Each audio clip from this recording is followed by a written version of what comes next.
오늘 말씀은 짧게 2절입니다. 앞에 보면서 다 같이 함께 합독하겠습니다. 로마서 12장 1절로 2절입니다. 시작. 그러므로 형제들아 내가 하나님의 모든 자비하심으로 너희를 권하노니 너희 몸을 하나님이 기뻐하시는 거룩한 산 제물로 드리라. 이는 너희가 드릴 영적 예배니라.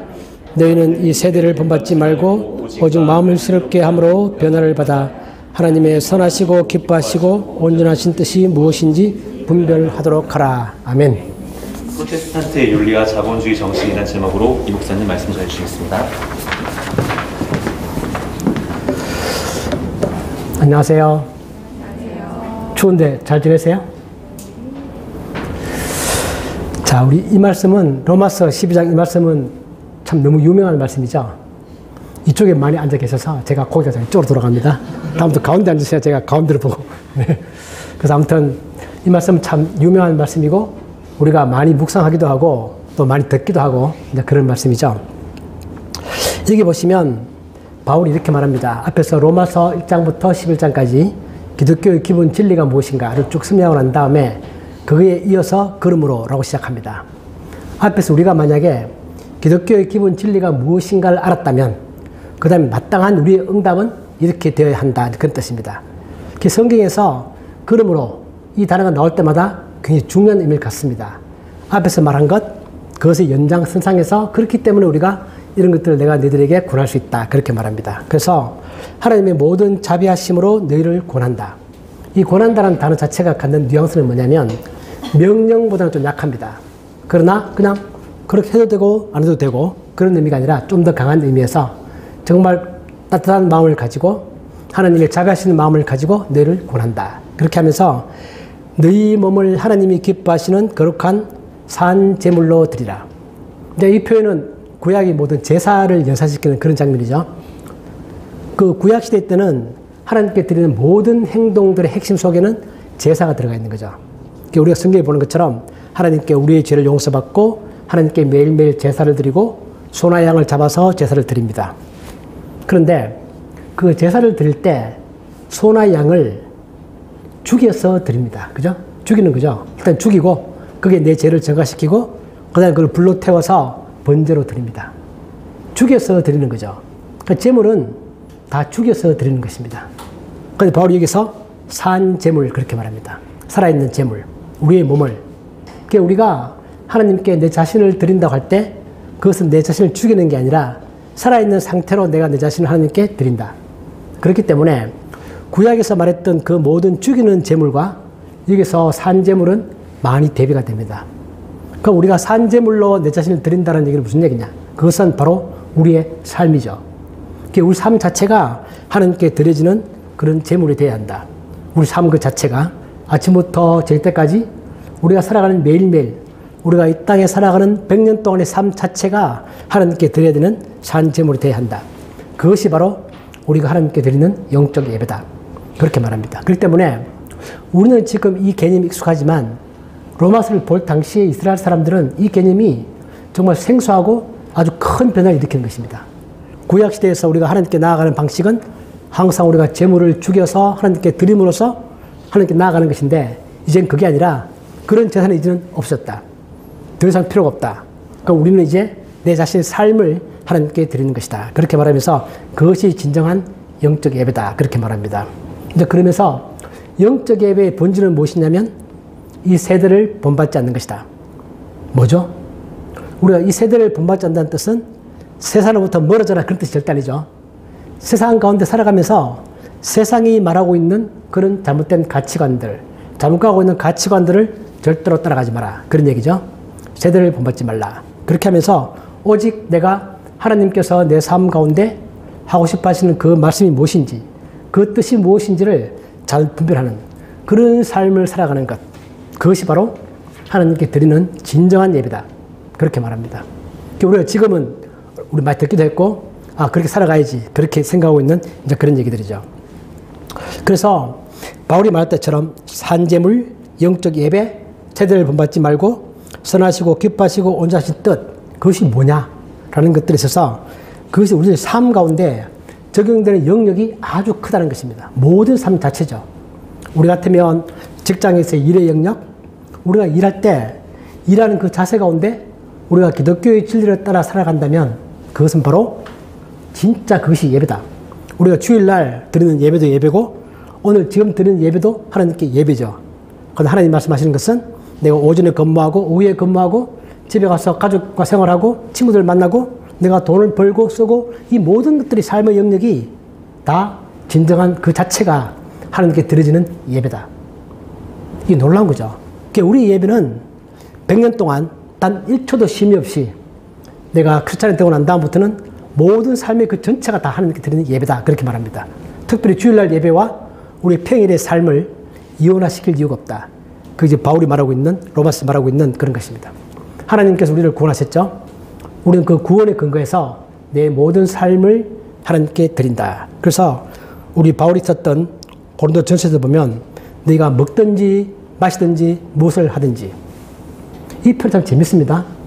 어떤 거룩한 말을 하고 있는 게 아니라 먹는 거, 마시는 것 너무나 평범하죠. 아주 쉬운 일상들입니다. 그런 거 할 때 그 속에서 우리가 하나님의 영광을 위하여 뭔가 먹을 수 있다. 마실 수 있다. 스타벅스에 커피 한 잔 마실 때 우리는 그 커피 마시면서 그것이 하나님께 드리는 영적 예배가 될 수 있다는 뜻입니다. 참 놀라운 거죠. 놀라운 것입니다. 그래서 우리의 모든 삶 가운데 우리는 하나님께 예배를 드릴 수 있다. 오늘 제가 제목을 프로테스탄트 인류와 자본주의 그렇게 붙였는데 이 모든 영역 가운데서 돈의 영역에 관해서 우리가 어떤 식으로 생각을 해야 되는가라는 것들을 한번 생각해 보려고 합니다. 제가 나눠드렸던 저 책 보면 특강 1이 올 이 내용인데요. 이 특강 1의 그 내용들 제가 함축해서 그렇게 한번 말해보려고 합니다. 이 책이죠. 이 책이 옛날에 번역될 때는 프로테스탄티즘의 윤리와 자본주의 정신 그렇게 번역했었는데 요즘은 앞에 프로테스탄티즘 대신에 그냥 프로테스탄트의 윤리 그렇게 번역하더라고요. 그 영어로 된 책을 보면 역시 The Protestant Ethic이니까 프로테스탄트 윤리 그 말이 맞긴 한 것 같습니다. 이 책은 막스 웨버가 독일어로 썼죠. 독일어로 썼고 영어로 번역된 책이 있고 한국어로 번역된 책이 있고 그런 책입니다. 이 책은 모든 대학교에 다 필독수죠. 대학에 가보시면 연세대학생들이 읽어야 될 책 목록 100권, 서울대생이 읽어야 될 책 목록 100권 항상 들어가 있습니다. 그런데 대학생 가운데 이 책 읽고 졸업하는 학생은 단 한 명도 없을 것이다. 왜냐하면 이 책 읽기가 정말 힘들어요. 힘들고 저도 한 3번 시도했죠. 제가 3번 만에 다 읽었습니다. 왜냐하면 그냥 읽으면 도저히 읽을 수가 없습니다. 너무 어려워서. 왜냐하면 이 책 자체가 그냥 책이 아니고 논문으로 발표되었기 때문에 그렇습니다. 우리가 지금 논문을 보면 의학 논문이든 과학 논문을 보면 그것은 어디까지나 거기에 상당한 배경 지식이 있다고 보고 쓰여진 논문들이기 때문에 그런 배경 지식이 없으면 읽을 수가 없습니다. 그리고 이 책에는 각주가 하나도 없습니다. 그냥 논문만 돼 있기 때문에 읽기 아주 힘들다. 지루하기도 하고 어렵기도 하고 포기하는데 제가 3번째 도전에서 읽었던 이유는 제가 연세대학교에서 이 책을 가지고 강의를 했었기 때문에 그걸 읽어야죠. 읽었는데 다 읽고 나니까 너무 좋은 거예요. 그렇게 많은 양은 아닙니다. 한 200페이지 정도 되는 논문이니까 그 되는 건데 그 책의 핵심 요약을 추려서 제가 말씀드리고 이거 다 듣고 나시면 여러분들도 이 책에 대해서는 나도 좀 안다. 한마디 할 수 있다. 그렇게 되기를 바랍니다. 막스 베버는 지금부터 약 100년 전 사람이죠. 1864년생. 100년 뒤면은 1964년생들 대충 감 잡히시죠. 그럼 막스 베버는 빨리 죽었습니다. 56세 때 죽었습니다. 아깝죠. 그럼 이 논문은 막스 베버가 나이 40세 때 썼던 논문입니다. 천재죠, 그죠? 천재지만 그의 개인적인 삶은 아주 힘들었을 것이다. 그런 생각이 듭니다. 젊은 시절에 우울적으로도 고생도 좀 했고 뭐 그런 역사를 가지고 있습니다. 이 긴 이름을 가지고 있죠. 카를 에밀 막시밀리안 베버 독일 사람이고 공부를 많이 했습니다. 뭐 법학, 경제학, 철학, 역사학, 신학도 공부했고 그리고 대학교에서 경제학 및 재정학 교수도 했고 우리가 보고 싶은 이 책은 1904년, 1905년 베버가 만 40세 때 2년에 걸쳐서 하나 쓰고 두 번째 논문 쓰고 이 두 개의 논문을 합해서 만들어진 그런 책입니다. 자기가 그때 주관했던 사회과학 및 사회정책 저널의 논문으로 발표했습니다. 기본적으로 이 책은 사회학 교수로서 접근하는 것입니다. 사회에 특이한 현상이 있다. 저 특이한 현상의 원인이 뭐지? 라는 걸 추적하는 것입니다. 요즘 우리말로 하면 뭐 젊은이들이 찢어진 청바지를 입는다. 왜 저걸 입는 거지? 옛날 안 입다가 그 사회 현상을 보면서 저 사회 현상 속에 깔려있는 사람들의 심리가 무엇인가, 사회에 어떤 현상이 있는 것인가, 그런 것들을 설명하는 그런 논문입니다. 이 논문에 대해서는 찬반 토론이 굉장히 많습니다. 지금도 그렇습니다. 왜냐하면 이 베버의 결론에 대해서 동의하는 사람들도 있고 동의하지 못하는 사람도 있습니다. 그런데 이 책이 유명한 이유는 뭐냐면 이런 식으로 접근한 책이 그동안 없었다는 것입니다. 그 우리가 베버 패러다임 그렇게 부르는 건데, 막스 베버처럼 사회 현상을 한번 보고 그 현상이 왜 생기는가를 연구했던 그런 식의 접근 방식이 없었다는 것입니다. 그 베버가 모든 분야를 다 통틀어서 저 현상이 왜 생기는가 그걸 연구해 왔던 그런 식의 어프로치가 없었기 때문에 이 책이 이제 학문적으로 굉장히 큰 의미를 갖는다. 그렇게 해서 내 대학교에서 필독 쓰고, 저는 당연히 베버의 이 결론에 적극 찬성하는 사람입니다. 한번 들어보시고 과연 저번에 맞을까 각자 한번 판단해 보시면 좋을 것 같습니다. 이 책은 뭐냐면 사회에 특이한 현상이 있다. 뭐죠? 부자가 되는 게 목적이 아닙니다. 그런데 그런 사람들이 굉장히 열심히 일합니다. 그래서 돈을 모아갑니다. 그것이 자본주의를 만들어냈다라는 것입니다. 지금부터 100년 전이니까 1800년대 이때는 실제로 전 세계적으로 자본주의가 막 시작될 때입니다. 물론 진짜 자본주의는 역사적으로 아주 길죠. 역사가 길지만 근대 자본주의라는 이름으로 시작된 것은 이때입니다. 그 막스 베버와 동시대 사람이 누구냐면 우리가 잘 알고 있는 칼 막스, 이런 사람들이 거의 동시대 사람들이죠. 그래서 모든 이론적으로 자본주의가 무엇인가를 막 만들어지고 이론이 정리될 때 막스 베버가 이런 논문을 딱 발표하는 거죠. 그러면서 너무 특이하다. 보통은 보면 돈을 열심히 벌 때는 부자가 되는 게 목적이다. 내가 부자가 되는 목적이 아니라면 내가 왜 돈을 열심히 벌겠는가 라고 하는데, 막스 베버가 볼 때 일련의 사람들이, 어떤 사람들은 부자가 되는 게 목적이 아닙니다. 그들은 근데 아주 열심히 일합니다. 그래서 그 돈이 차곡차곡 쌓여서 자본주의의 큰 틀을 만들어낸다라는 것입니다. 그 원인을 파악해 봤더니 특정한 종교적 신념이 있더라. 그 종교적 신념이 자기의 직업 윤리에 반영이 되고, 그 직업을 따라서 열심히 일하다 보니까 자본이 축적되어지고 그것이 근대 자본주의 발전이 이루어지는 것이다. 그렇게 말합니다. 그래서 프로테스탄티즘, 다시 말하면 청교도죠. 청교도들의 정신이 직업 윤리에 반영되고 그것이 근대 자본주의를 만들어낸다. 단지 이것은 종교의 영역에만 영향을 주는 게 아니라 삶의 모든 분야에 다 영향을 주는 것이다 라는 것들을 그냥 막스 베버가 그냥 주장하는 게 아닙니다. 학자로서 사회의 모든 현상, 근거, 이론을 다 대서 그걸 증명해 나가는 것입니다.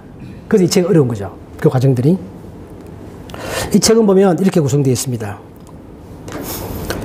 서문이 있고 첫 번째 문제, 두 번째 파트가 금욕적 프로테스탄티즘의 직업 윤리 되어 있는데, 첫 번째 파트가 1904년에 베버가 발표했던 논문이고 두 번째 파트가 그 다음에 1905년에 발표한 논문들입니다. 보시면 종파와 계층, 기독교 내에 어떤 종파가 있는가, 이게 읽기 아주 지루합니다. 이거 모든 종파를 다 나열합니다. 뭐 기독교, 침례교 뭐 등등등. 그 다음에 자본주의 정신이란 무엇인가 그렇게 말하는 거고, 정말 자기가 핵심적으로 연구했던 과제는 루터의 직업 개념이다. 그것부터 모든 것들이 다 출발되어졌다라고 말하고 있는 거고, 두 번째 파트에 보면 현세적 금욕주의, 그리고 마지막에 보면 금욕과 자본주의 정신. 자본주의 그러면 우리가 보통 탐욕을 생각하죠. 그것과 금욕은 정반대에 있는 것 같습니다. 그런데 베버가 말할 때 진정한 금욕은 자본주의를 만들어낸다. 지금 그런 말 하고 있는 것입니다. 자기 주장이 아닙니다. 사회 현상을 보면서 그 증거를 탁 닫는 것입니다. 진정한 금욕은 자본주의를 만들어낸다. 그 뜻입니다. 그리고 보면 출발점이 종교개혁이죠. 자, 우리나라에서는 종교개혁 그렇게 부르죠. Religious Reformation. 그 유럽에 딱 가면 앞에 religious 그런 단어가 없습니다. 종교를 말 빼고 개혁. 정관사 붙여서 The Reformation. 바로 그 개혁. 이렇게 불러서 종교만이 아니라 사회 전반의 모든 개혁이 다 일어났다는 뜻입니다. 캐톨릭이 가지고 있던 그런 체제를 다 부정하고 새로운 성경이 말하고 있는 진짜 하나님의 뜻은 무엇인가를 찾아서 그것이 교회만이 아니라 사회 전체에 다 영향을 미치는 것. 그게 바로 그 개혁이다. 그렇게 부르죠. 우리나라에서는 학교에서 배울 때가 종교 분야에서만의 개혁 이렇게 부르지만 유럽은 그게 아닙니다. 제가 독일 갈 때도 딱 독일 내리자마자 1517년이 이제 마르틴 루터의 종교개혁이니까 500주년 된 게 2007년, 2017년. 그때 제가 독일 갔을 때 첫 마디가 그겁니다. 여러분, 여기는 더 리포메이션의 나라다. 종교개혁 아닙니다. 개혁. 나라다. 그렇게 말합니다. 그래서 마르틴 루터가 우리가 아시는 것처럼 95개조 반문을 만들고 그때 마르틴 루터는 그걸 라틴어로 만들었습니다. 근데 그 제 아들이 그걸 독일어로 번역하고 그 당시에 같이 발달하고 있던 인쇄술의 발달 때문에 그 마르틴 루터의 그분이 유럽 전역에 다 퍼져나가는 거죠. 아주 빠르게. 그전 같으면 손으로 뺏겨서야 되니까 시간이 걸릴 텐데 인쇄술의 발달 때문에 아주 빠르게 퍼져나갔습니다. 이 테크놀로지의 발달이라는 게 엄청난 힘을 가지고 있습니다. 여러분 제가 쓴 저 책도 2개의 테크놀로지를 제가 이용한 건데요. 첫 번째 하나는 뭐냐면 저 대화록을 책으로 만드는 것은 좀 쉽지 않습니다. 누가 다 받았으니까 그게 아니라 우리가 저걸 녹음을 하고 아시는 것처럼 녹음된 것을 그냥 클로바 노트로 텍스트로 바꾸고 그 다음에 각자 집에서 자기가 말한 것들을 따듬을 때 이제 클라우드에 올려서 구글 독서로 동시에 고쳐도 이게 업데이트가 잘 될 수 있는 그 2개의 기술로 저 책이 빠르게 만들어진 거죠. 제가 읽어보면서 마르틴 루터의 종교개혁이 성공할 수 있었던 아주 주된 기술 중에 하나가 바로 그 당시에 같이 발달했던 인쇄술의 발달입니다. 유럽 전역에 루터의 글이 확 퍼져나가는 거죠. 그렇게 했고 우리가 알고 있는 프로테스탄트 저항한다. 뭐에 저항하는 거죠? 잘못된 세상의 가치관, 잘못된 종교의 가치관. 우리가 방금 봤던 로마서 12장에서 이 세대를 본받지 말라. 마르틴 루터는 내가 기존에 가지고 있던 모든 질서 체계에서 잘못된 것들에 대해서 따라가는 것이 아니라 그걸 계획하는 것입니다. 백투더 베이직이죠. 하나님 말씀으로 돌아간다. 그렇게 시작됐습니다. 루터가 이건 제가 여러 번 강의 들었던 것인데 루터의 직업 개념은 그거죠. 신부만이 하나님의 부르심이 아니다. 금융인 하나님이 부르신 것이다. 내가 선택을 했든 안 했든 어떤 환경 가운데서 내가 하나 금융 내에 근무한다는 것은 하나님이 부르신 것은 명확하다. 그 뜻입니다. 하나님이 불렀다. 그것이고 중간에 보시면 지페스라는 성경이 있습니다. 우리나라 성경은 없지만 캐톨릭 성경에 들어가 있는 외경입니다. 그거 보면 이런 말 합니다. 내가 맺은 계약에 충실하고 익숙해져 그 일을 하며 늙어가라. 죄인의 사업에 탐복하지 말고 이건 뭐죠? 부정한 돈에 대해서 그것을 부러워하지 말라. 죄인의 사업에 탐복하지 말고 주님을 신뢰하며 내 일에 전념해라. 왜냐하면 주님 보시기에 가난한 일을 순식간에 부자로 만드는 것은 너무 쉬운 일이다. 하나님이 우리를 만약에 부자로 만들어 주겠다고 하면 금방 할 수 있는 일이다. 그럼 하나님은 왜 우리를 부자로 만들어주지 않는 거죠? 하나님은 결과가 중요한 게 아니라 부자가 되어져 가는 그 과정이 중요한 것이다. 우리는 그 과정을 겪어 나가야 한다. 그런 뜻입니다. 이렇게 말하면서 마르틴 루터가 이 직업의 개념을 그렇게 소개하는 거죠. 막스 베버가 볼 때 자본주의 정신은 단지 돈을 모으는 게 아닙니다. 아주 효율적으로 하는 것이다. 효율. 이 중요한 겁니다. 그냥 열심히 일해서 무턱대고 열심히 일해서 그냥 꾸역꾸역 모으는 게 아니라 아주 일을 할 때도 아주 효율적으로 일을 한다. 가장 좋은 방법이 뭐지? 인풋 대비 아웃풋이 가장 좋은 게 뭐냐? 그런 것들을 연구하는 것이 진정한 자본주의 정신이다. 그리고 합리적으로 하는 것이고 지속적 경영으로 해나간다라는 것입니다. 그러면서 인간은 옛날부터 이윤을 추구하는 사회는 항상 있어 왔죠. 그건 전 세계 다 마찬가지입니다. 아주 옛날부터 돈을 번다? 이런 생각은 항상 있어 왔다. 또 그리고 무제한으로 제가 많이 갖겠다. 그런 것들을 막스 베버 말할 때 자본주의라고 말하지는 않는다. 막스 베버가 보는 자본주의, 진정한 자본주의는 그게 아니라 단지 탐욕도 아니고 단지 그냥 돈만 버는 것도 아니고 그 과정을 아주 효율적으로 합리적으로 지속적으로 하는 것이다. 그렇게 말합니다. 그리고 이러한 자본주의가 발달한 데는 두 가지 중요한 요소가 있었다. 첫 번째는 뭐냐면 회사 재산과 개인 재산의 분리고, 즉 우리가 너무 잘 알고 있는 주식회사, 법인이죠. 자연인과 법인의 분리. 이때 생겼다는 것입니다. 이것 때문에 자본주의가 많이 발달했다. 사람은 태어나면, 자연인으로 태어나면 태어나면서부터 본질적으로 책임과 의무와 권리의 주체가 됩니다. 그죠? 의무와 권리의 주체, 자연인. 법인은 법이 그 능력을 부여하는 거죠. 회사에다가. 개인이 아니라 회사에 어떤 하나금융 주식회사라고 있다고 하면 그 회사가 어떤 의무와 권리의 주체가 되는 것입니다. 그래서 개인과 회사의 재산은 분리되는 거죠. 이것은 이때 자본주의 생기면서 생겼다. 그것이 자본주의 발달의 첫 번째 중요한 요소가 되었다라는 것입니다.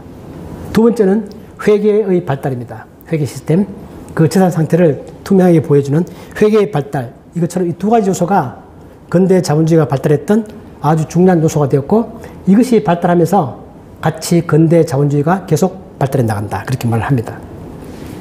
그래서 제가 말했던 것처럼 이 책의 결론은 딱 이겁니다. 목적으로서 돈이 아니라 돈은 번 과정을 중요하게 생각한다. 내가 직업으로서 체계적이고 합리적으로 정당한 이윤을 추구하려는 정신적 태도, 이것을 막스 베버가 자본주의 정신이다, 그렇게 부릅니다. 자본주의 정신. 그래서 이러한 사회에서 발달했던 노동의 정신, 진보의 정신은 학문이나 계몽주의적 그런 데서 원인을 찾을 것이 아니라 그것은 순수하게 종교적 이유에서 찾아야 한다. 이게 막스 베버의 결론입니다. 그러니까 여기서 찬반 논란이 있는 거죠. 저는 근대 자본주의 발달이 저게 어떻게 원인이 종교냐? 그건 아니고 그냥 뭐 학문, 발달, 뭐 계몽주의 이런 게 아니겠는가? 그렇게 말하는 사람들이 있고 아니다. 막스 베버는 명확하게 다 연구해 보면 저것의 본질 속에는, 저것의 출발 속에는 막스 베버가 말할 때 그 모든 것들은 종교적 성격 가운데 그것이 있는 것이다. 그렇게 말합니다. 그러면서 마지막 부분에 가면 진짜 금욕은 무엇인가? 진정한 금욕은 세상에서 멀어지는 금욕이 아니라 그런 금욕의 정신을 가지고 세상에 적극적으로 참여하는 것이다. 재산을 낭비적으로 쓰는 것 반대, 비합리적 사용 반대, 본능적 소유도 반대. 그러나 내가 어떤 금욕 정신을 가지고 절제하면서 그러나 열심히 해서 돈을 모아가는 과정, 그리고 그 돈을 가지고 주변에 다시 또 쓰게 하고 이렇게 흘려가는 과정, 이런 것들이 진정한 금욕 정신이다.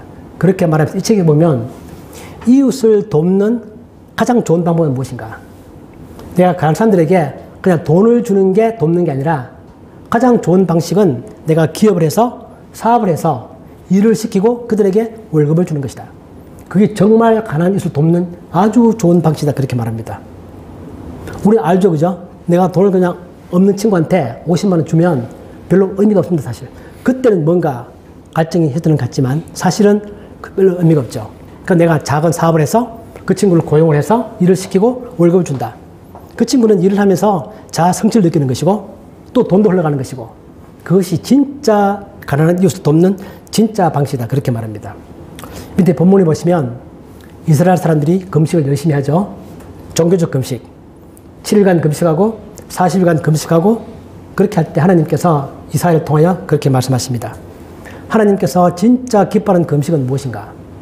그건 단지 그것은 종교적으로 내가 열심히 금식하면서 기도하거나 그런 게 아니라 흉악의 결박을 풀어주며 멍에의 줄을 끌어주며 압제에 당하는 자를 자유하게 하며 모든 멍에를 끊는 것이 아니겠느냐.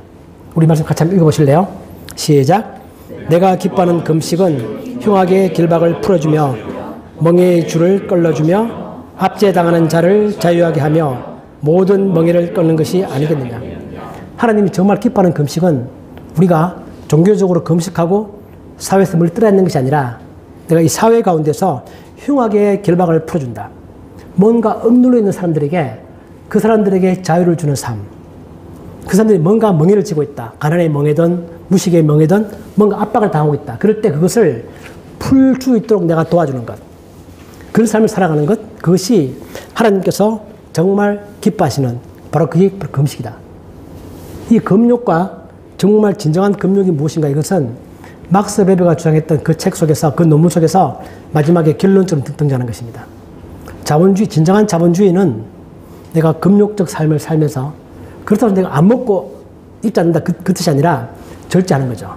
내가 쓸 거 다 쓰고 절제하면서도 탐욕을 부리는 게 아니라 내가 열심히 성실하게 내 일을 함으로 해서 그걸 모아서 자본을 만들고 그걸 통하여 가난한 사람들에게 일자를 만들어주고 그게 돈이 흘러가게 만들고 그렇게 살아가는 것이 진정한 자본주의 정신이고 그것은 프로테스탄트들이 가지고 있는 진정한 종교적 그건 하나님 말씀하시는 그 말씀에 근거해서 그런 게 일어난다는 것입니다.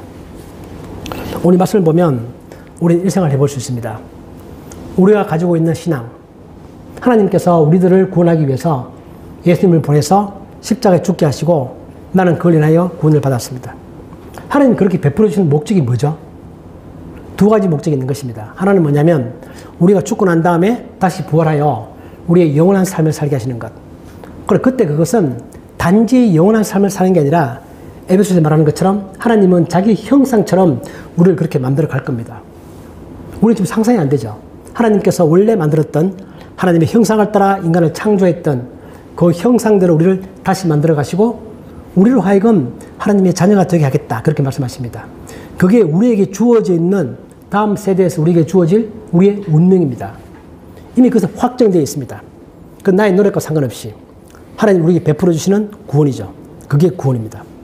그러면 그걸 가지고 있는 사람들이 이 땅에 살아가는 기간 동안에 우리는 그거에 대한 삶에 대한 것을 이해하고 배워가는 과정이고, 그것은 우리의 모든 삶 가운데서 하나님께서 나에게 말씀하시는 정말 진정한 뜻이 무엇인가, 내가 이 땅에서 백년을 어떻게 살아갈 것인가 라는 뜻 말할 때 우리의 모든 분야에서 다 그러한 정신이, 기독교의 정신이 다 살아나야 되겠지만, 특히 이제 이 책에서 강조하고 있는 것, 또 제가 저 책에서 강조하고 있는 것은 뭐냐면 바로 경제 영역에서, 돈을 다루는 영역에서 그 정신은 더욱더 빛나야 한다는 것입니다. 왜냐하면 돈이야말로 우리의 솔직한 모습을 아주 잘 보여주고 있기 때문에 그렇습니다.